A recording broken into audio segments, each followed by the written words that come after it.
I want to briefly show you how you can use Zotero to manage your references, especially for your MRA paper, but really for any course that you're taking that requires you to do citations. I highly encourage you to use this because this means that you can appropriately cite your sources using the correct format, and it'll be useful basically forever. Fresno State recommends using the citation manager Zotero. Zotero is free. You don't have to pay for it.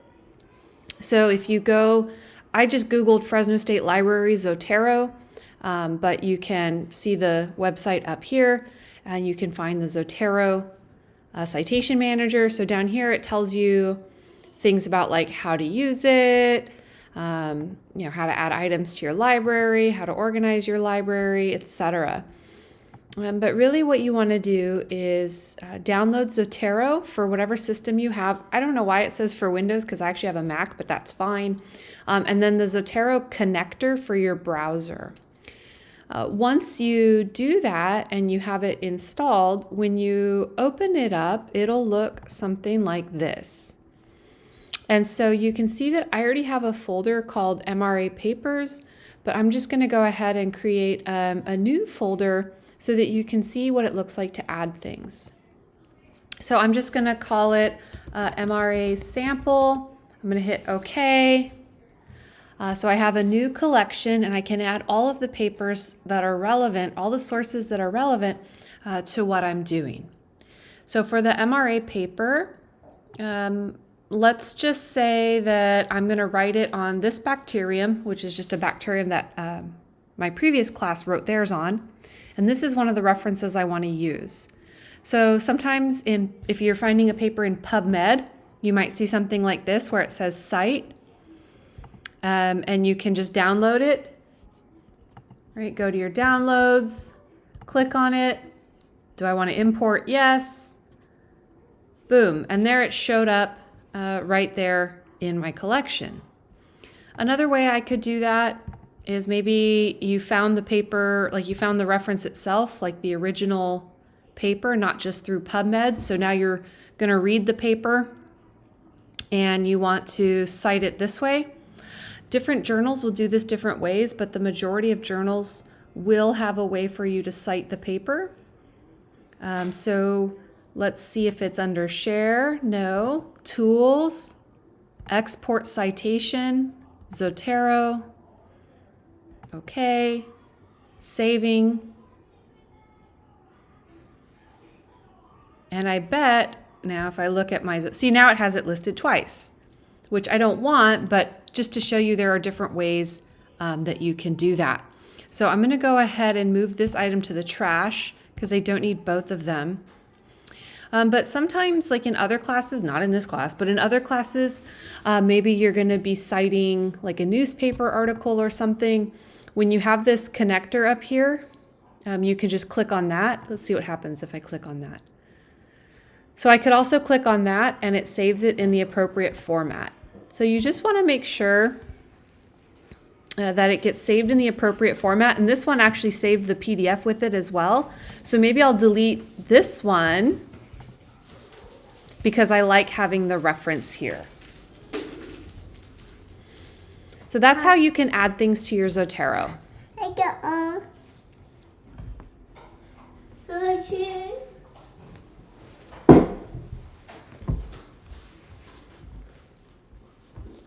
Now, since you're going to be working in a group, one of the things you might want to do is actually share your references with your group.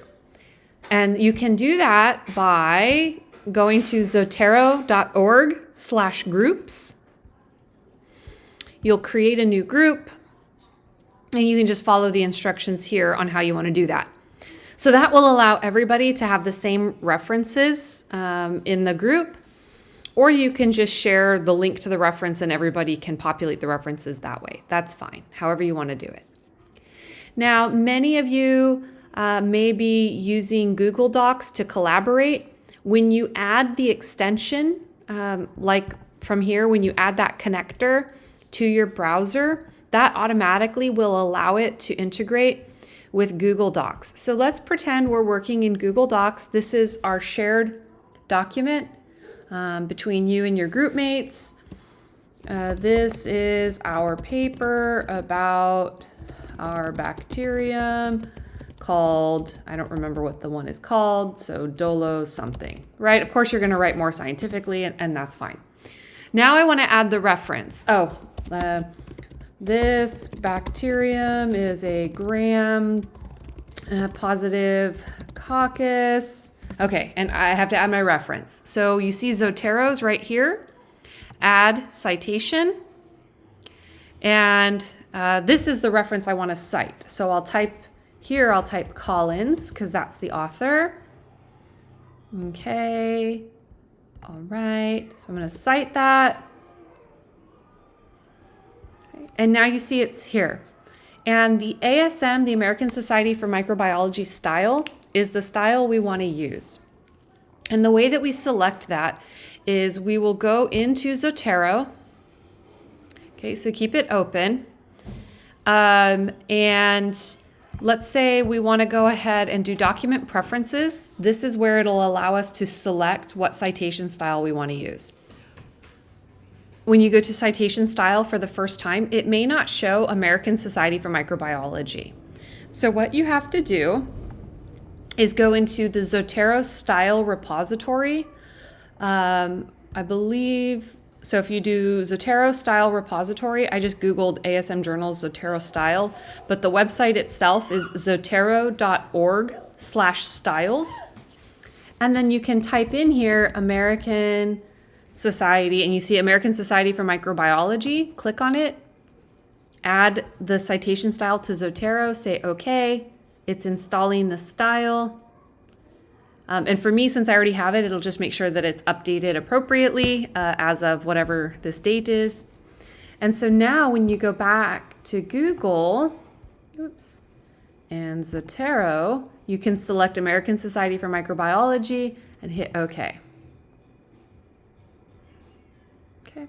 Now you'll notice it doesn't actually add the bibliography. If you want it to add the bibliography so you can see the list of references, you can say add bibliography, and it actually formats it correctly. Okay. So one of the things that you'll notice as you're doing your report, and let's take a look at it in Canvas. So this is our Canvas shell. And I'm going to go to the microbiology resource announcements paper. And I know, for example, in the results section, you have to use a couple of different websites. So one of the websites you're going to use is called Pathogen Finder. For Pathogen Finder, it's a website, but it's supported by a manuscript. And I've linked the manuscript here. So for each of the websites you'll use, I have linked the manuscript. You don't cite the website, you cite the manuscript itself. Okay. So let's say it's this Cosentino et al. 2013. Okay, this is a different type of journal than the first one we looked at. How can I download the citation? Let me click, if I pull over onto this arrow, I can download the citation. Compatible with EndNote is also usually compatible with Zotero. So we'll download this RIS citation, hit OK, and it's saving to my folder right now. I can pop up Zotero and see, okay, it's there, the Cosentino reference. So if I go into my Google, now I can say we used Pathogen Finder to predict whether or not our bacterium was likely, I can't spell today, likely to be a pathogen, and we found blah, blah, blah. So then we want to cite Pathogen Finder. So we used Pathogen Finder. Okay, I need to add and edit a citation, and I'm going to use that Cosentino Pathogen Finder. And now you see it added reference number 2, and it added it right here. So the reason that you might think, well, why would I need to install all this software? I can just do this by myself.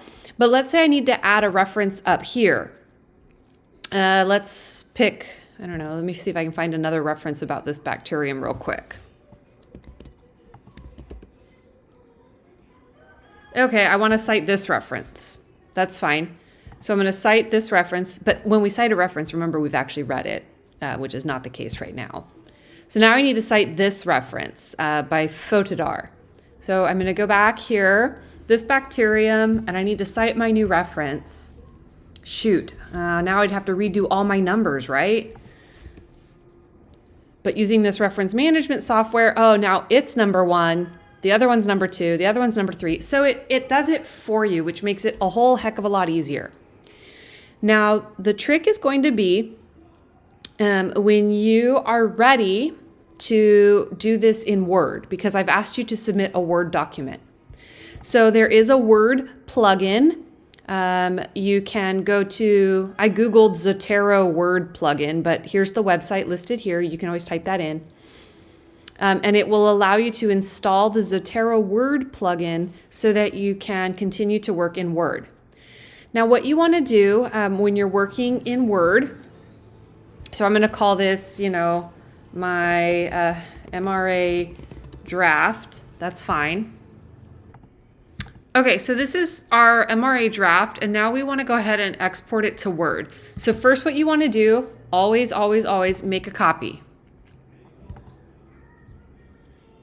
So you have your original file, and now you have your copy. The copy is the one you're going to export.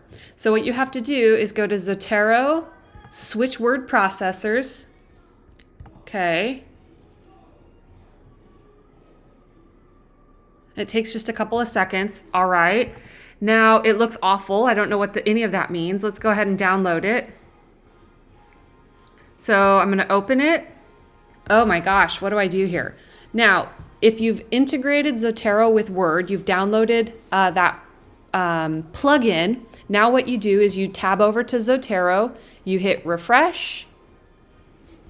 Let's restore the citations. And now it's perfect again. Okay, super easy. It generally works pretty well. I've never really had a problem with it. And it puts the references in the format that we desire. And then let's say you don't want it double spaced, that's fine. You can just single space it yourself. Once you're done and ready to submit, especially like when we're going to submit to the journal, you'll want to specifically italicize species names. But that's how you can use Zotero to manage your references. And I highly recommend that you do so, because otherwise I have to go in and manually do it when we submit the paper, and that's gonna take points off. So make sure that your references are listed appropriately according to the ASM style, and that's how you do it. So if you have any questions on how to do this, please shoot me an email, but keep this video linked as a reference so you know how to use Zotero.